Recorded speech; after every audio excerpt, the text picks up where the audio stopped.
Hello friends, welcome back to my channel. फिर चलिए बात करते हैं कल के ट्रेडिंग सेटअप के बारे में। कल कैसे हमको ट्रेड प्लान करना है, उससे पहले बात करते हैं। आज हमने एक स्टॉक शेयर किया था आपको, स्वान एनर्जी का। इसका मैं आपको डेली टाइम फ्रेम दिखाता।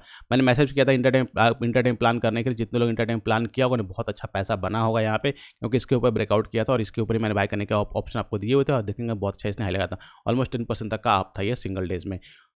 साथ ही एक मैसेज और शेयर किया था कि ये मल्टी मल्टी डेज का ब्रेकआउट भी करने की तैयारी कर रहा है। तो अगर आप देखेंगे ये वीकली टाइम फ्रेम पे भी ये बहुत अच्छा अच्छा स्ट्रक्चर क्रिएट कर रहा है और इसका ब्रेकआउट करने के चांसेस बहुत ज़्यादा है। क्योंकि अगर आप देखें लास्ट टाइम जब बिल्डअप्स बने थे, वॉल्यूम बिल्डअप, तो आपका स्वान एनर्जी यहाँ से ऊपर तक गया था। 300 से अगर आप देखेंगे 700 तक गया था वन साइडेड। फिर जब वापस से करेक्शन मोड में आया, तो अगर आप देखें यहाँ पे जब करेक्शन मोड में आया तो बिल्कुल वॉल्यूम जो है ड्राई हो गए थे।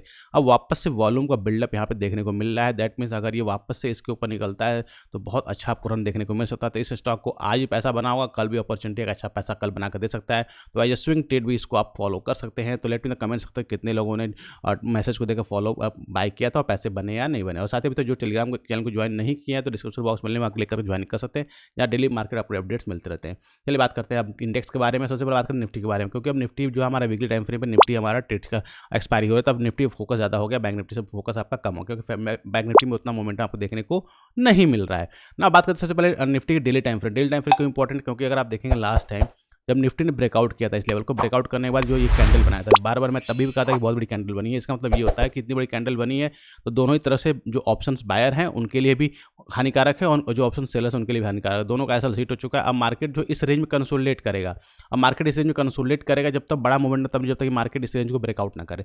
क्योंकि अगर आप देखेंगे तो मार्केट छोटी सी रेंज में कंसोलिडेट करा है, लेकिन हायर साइड में करा है। इंपॉर्टेंट पॉइंट है कि हायर साइड में कर रहा है, क्योंकि ब्रेकआउट किया, हायर साइड में कंसोलिडेट करा, फिर ब्रेकआउट करेगा तो आपने कंटिन्यूशन में जा सकता है। तो उसके काफ़ी इंटरेस्टिंग आपको दिख रहा है। कल एक्सपायरी है तो कल हो सकता है कि आपका ब्रेकआउट हायर साइड में हो सकता है। सेकंड, अगर आप देखें इसको मैं 15 टाइम फ्रेम में, क्योंकि ट्रेडिंग प्लान तो 15 टाइम फ्रेम भी करना है, तो उस केस में अगर आप देखेंगे तो यहाँ पे बहुत ही बेहतरीन आपका ट्रेंड लाइन चल रहा है एक निफ्टी में। क्लियर। अब इसका बेहतरीन ट्रेंड लाइन का मतलब क्या होता है कि अगर आप देखेंगे यहाँ पे एक तरह से पोल एंड फ्लैट टाइप का पैटर्न क्रिएट हो रहा है। सेकंड थिंग क्या है कि जो ये रेजिस्टेंस का लाइन है, इस रेजिस्टेंस का लाइन के पास ही निफ्टी हमारा सस्टेन कर रहा है।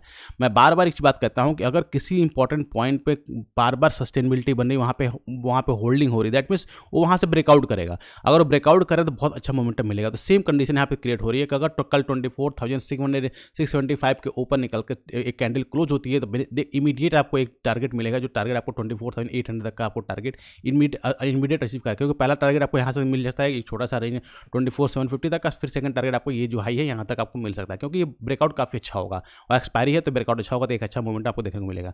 सेकंड थिंग बात करते हैं अब डाउन साइड की, तो डाउन साइड की भी विंडो भी ओपन हो चाहिए। तो डाउन साइड विंडो में अगर आप देखें मल्टीपल टाइम्स यहाँ पे सपोर्ट्स अवेलेबल है, लेकिन यहाँ पर अगर देखें छोटा सा एक सपोर्ट रेंज बनाया हुआ है।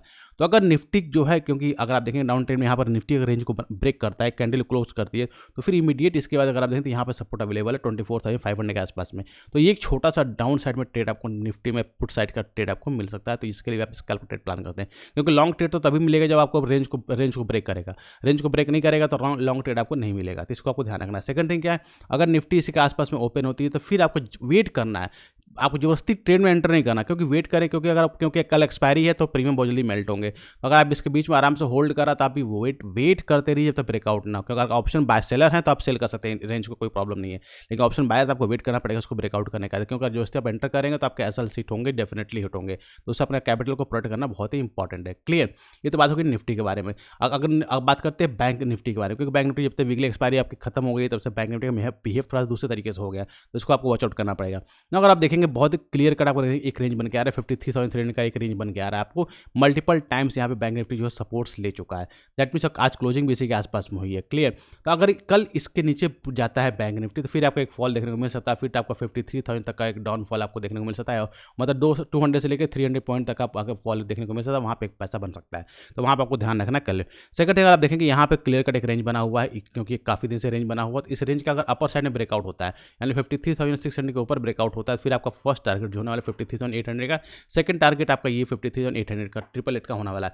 इसके बीच में आपको कोई ट्रेड्स का सेटअप नहीं बना, क्योंकि अगर इसके बीच में ट्रेड का सेटअप अगर आप बनाएंगे तो फिर आपका एसएल्स ही हिट होने वाले मल्टीपल टाइम में। तो उसको होल्ड करने सबसे तरीका यही का वेट करिए, जैसे आज वेट किया आपने वैसे ही कल भी वेट करिए जब तक इसको ब्रेकआउट ब्रेकडाउन ना, क्योंकि मार्केट अगर बीच में ओपन होता है और इसके ऊपर निकलता है तो एक अच्छा मूवमेंट आपको देखने को मिलने वाला है।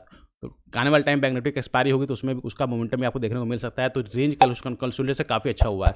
अब प्राइस एक्शन में कंसोलिडेशन बहुत इंपॉर्टेंट है। प्राइस एक्शन कंसोलिडेशन अगर होता है तो अच्छा मोमेंटम आपको देखने को जब भी ब्रेकआउट होता है। तो जो ऑप्शन बायर आपको चाहिए होता है मोमेंटम, क्योंकि अगर मोमेंटम नहीं होगा तो फिर आपको ट्रेड में पैसे नहीं बनेंगे। इसलिए आपको मोमेंटम चाहिए तो उसका वेट करना भी एक आपको बहुत ही केयरफुल आपको आना चाहिए। तो गाइस ये थी डिटेल एनालिसिस कल के ट्रेडिंग सेशन के बारे में। आई होप आपको वीडियो अच्छी लगी, इसके लिए एक लाइक तो जरूर बनता है, और अभी तो चैनल सब्सक्राइब नहीं किया जरूर सब्सक्राइब कर ले, ताकि इस तरह की इन्फॉर्मेटिव वीडियो मिलता है नेक्स्ट वीडियो में। Till that be fearless, live fearless.